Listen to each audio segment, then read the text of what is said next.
Welcome to Luca and Miguel. Enjoy the video.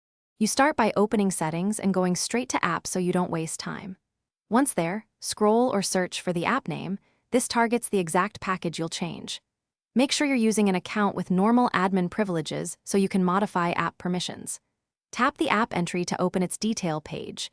This screen shows storage, permissions, and the three-dot menu where the Uninstall Updates control usually appears.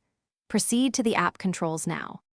Once you're on the app page, locate Uninstall Updates, either as a visible button or under the three-dot menu, then tap it. Confirm the warning. Android will remove downloaded updates and restore the original factory version of the app, which fixes issues introduced by recent updates. If the app is a system app, this simply reverts to the built-in APK rather than removing the app entirely. Make sure you understand that settings or cached data may persist until you clear them in the next step.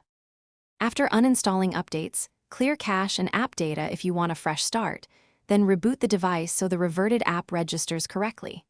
Once restarted, open the Play Store, find the app, and turn off Auto Update to prevent the updates from reinstalling automatically.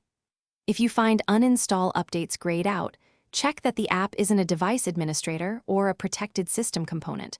Remove admin rights or, if comfortable, use ADB commands as a last resort to revert the APK.